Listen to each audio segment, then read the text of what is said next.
Hello बच्चों, क्या हाल चाल। बढ़िया एकदम। आइए स्टार्ट करते हैं आज पार्ट 2 कैश फ्लो स्टेटमेंट का 2 मार्क्स वाले क्वेश्चन का। तो पहला क्वेश्चन क्या है, state whether the following transaction will result in inflow, outflow or no flow of cash while preparing cash flow statement. आपको बताना है ये जो 5 ट्रांजैक्शन है 6, इनमें कौन सा इनफ्लो है, कौन सा आउटफ्लो है या फिर नो फ्लो है। तो पहला क्या है आपका, sale of marketable security. Sale of marketable security ये आपकी क्या होती है, नो फ्लो। इसमें आपको लिखना है no flow of cash and cash equivalent. अब ये नो फ्लो क्यों है, देखो मार्केटेबल सिक्योरिटी अगर कुछ ना बताए तो आपको हमेशा मानना है ये है आपका cash and cash equivalent. It means हम मानेंगे आपकी 90 डेज में सेल आउट हो जाएगी। तो ये आपका already cash and cash equivalent है, इसे बेचोगे तो एक कैश इक्विवेलेंट कम हो जाएगा और उसके बदले दूसरा कैश आ जाएगा। इसलिए ना ही पैसा आया ना ही पैसा क्या मूवमेंट हुई, मतलब ना कैश बढ़ा ना घटा, लेकिन कैश में मूवमेंट हो गया, यानी no flow of cash and cash equivalent. Second आपका issue of 8% debentures against the purchase of a machine. अब आपने डिवेंचर इश्यू करे लेकिन आपको पैसा नहीं मिला, आपको मशीन मिली, यानी ये भी आपका क्या है, नो फ्लो। यहां पे भी आपको लिखना है no flow of cash and cash equivalent, क्योंकि डिवेंचर इशू करोगे आप लेकिन पैसा नहीं मिला। यहां पे लिखा है फॉर मशीन, मशीन के बदले आपने जिससे मशीन खरीदी उसको पैसे, आपने उसको पैसे देने के लिए डिवेंचर दे दिए, तो यहां पे मशीन आई आपकी डिवेंचर के बदले, यानी पैसा नहीं आया। Third redemption of debenture for cash, ये आपका आउटफ्लो है। इसमें आपको लिखना है आउटफ्लो। आपने डिवेंचर की पेमेंट कर दी तो आपका कैश एंड कैश इक्विवेलेंट कम हो जाएगा। Bill receivable endorse to creditor, आपने बिल अपना किसी क्रेडिटर को इंडोर्स कर दिया। मान लीजिए मुझे एक बिल मिला, मैंने किसी को माल उधार बेचा, उससे मुझे बिल मिला और वो मैंने अपने किसी क्रेडिटर को दे दिया, उसको पेमेंट करनी थी, मैंने पैसा ना देके उसे बिल दे दिया, तो ये भी क्या है, नो फ्लो। इसमें भी आपका ना पैसा आया ना पैसा गया, यानी ये भी आपका no flow of cash and cash equivalent. Issue of fully paid bonus share, ये भी आपका क्या है, नो फ्लो। ये नो फ्लो क्यों है, आपने शेयर इश्यू करे लेकिन शेयर आपने बोनस शेयर इश्यू करे, बोनस शेयर के लिए पैसा कहां से यूज करते हैं, अपने रिजर्व एंड सरप्लस से, तो आपको पैसा नहीं मिला। आपने जो fully paid bonus share issue करे, शेयर कैपिटल तो बढ़ गई बट जो पैसा आपने यूज करा वो आपने यूज करा रिजर्व एंड सरप्लस का, आपको नगद में कोई कैश नहीं मिला, आपकी प्रॉफिट कम हो गई, यानी यहां पे भी पैसा नहीं आया।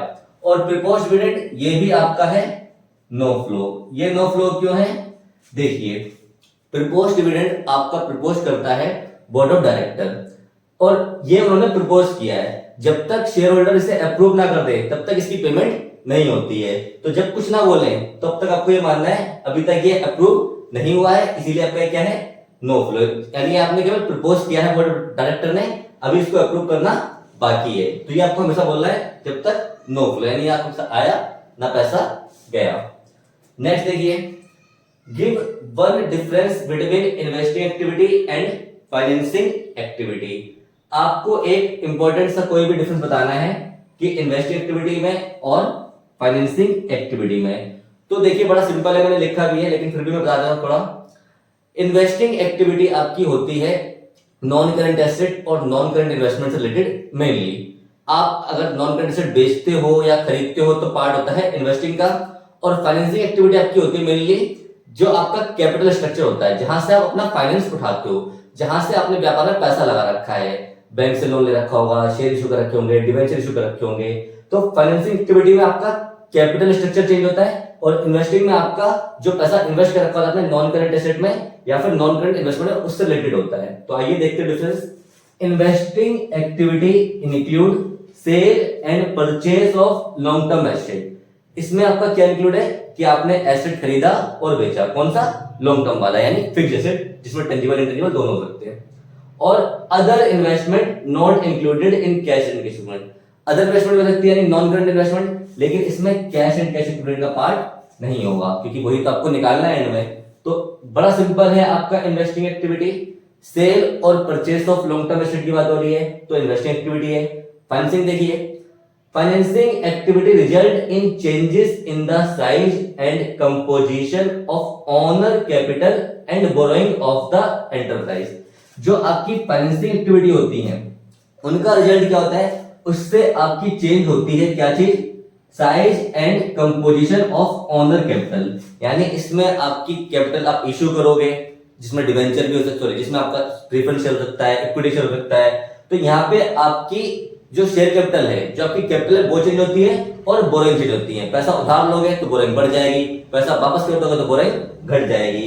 यानी यहाँ पे आपका जो फाइनेंस का सोर्स है, जो आपका कैपिटल स्ट्रक्चर है, उसमें असर पड़ता है, तो बढ़ेगा या तो घटेगा। तो result in changes in size and composition of owner capital and borrowing of the enterprise, ये आपका पड़ता है फाइनेंसिंग एक्टिविटी का।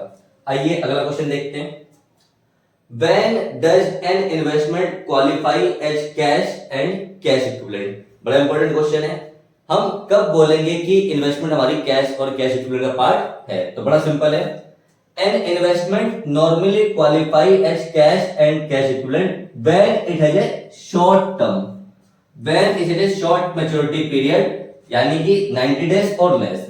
जब किसी इन्वेस्टमेंट का मैच्योरिटी पीरियड, मतलब जब आप उसे 90 डेज में सेल आउट कर दो, वो 90 डेज या उससे कम हो, तो आप उसे बोलोगे कि ये आपका कैश एंड कैश इक्विवेलेंट का पार्ट है। लेकिन आगे थोड़ी सी बात और है, without any significant change in its value from the date of acquisition, और उस इन्वेस्टमेंट की वैल्यू में कोई चेंज नहीं आना चाहिए। बहुत इंपॉर्टेंट, मतलब ऐसा नहीं कि 100 रुपए की बिल्कुल 10 रुपए की हो जाए। Without any significant change in its value from the date of acquisition, जिस दिन आपने वो खरीदी है उस दिन से लेके जिस दिन आपने बेचनी है उस दिन तक आपने कोई उसकी वैल्यू में बहुत चेंज नहीं आना चाहिए। मेन बात आपको याद रखनी है, 90 डेज और इससे कम में अगर आपने कोई इन्वेस्टमेंट बेच दी तो वो आपकी बन जाएगी कैश एंड कैश इक्विवेलेंट।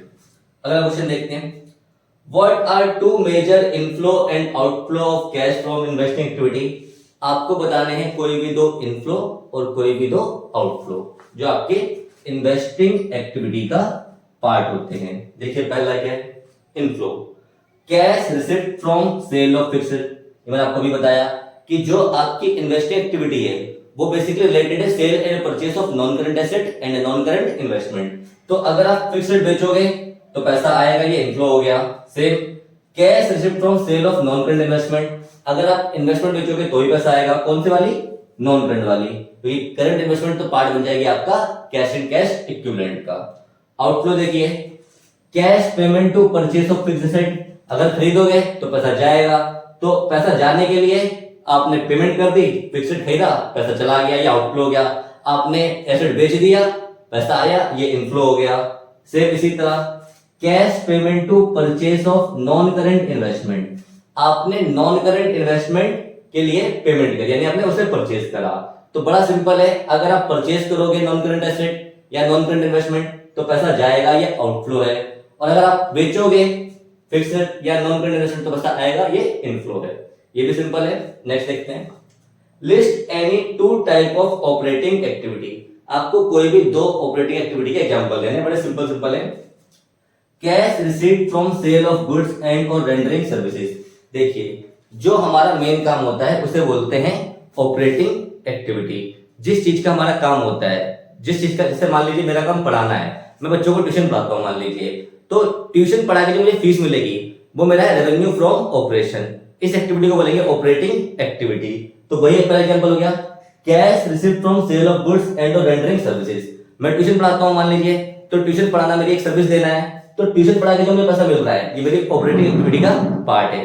और इसी जगह अगर मेरी मान लीजिए फर्नीचर की दुकान है, तो मैं फर्नीचर सेल करूंगा, फर्नीचर मेरे लिए गुड्स बन जाएगा, तो मैं बोलूंगा cash received from sale of goods. यानी जिसका जो काम है उससे उसे जो पैसा मिल रहा है, वो पहला एग्जांपल है ऑपरेटिंग एक्टिविटी का। दूसरा देखिए, cash received from royalty, fees, commission और अदर रेवेन्यू। अब प्रॉपर्टी डीलर को कमीशन वगैरह मिलता है, उनका काम होता है मकान बिकवाना या मकान रेंट पे चढ़वाना, तो उनको कमीशन मिल सकता है या और कोई फीस मिल सकती है।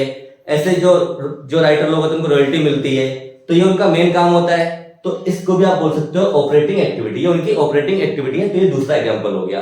आई होप आपको ये सारे क्वेश्चन अच्छे समझ में आ गए होंगे। अगर कोई डाउट है तो आप कमेंट में पूछ सकते हैं। वीडियो अच्छा लगा तो प्लीज लाइक करिए, चैनल को सब्सक्राइब करिए। फिर मिलेंगे अगले वीडियो में, तब तक के लिए बाय बाय।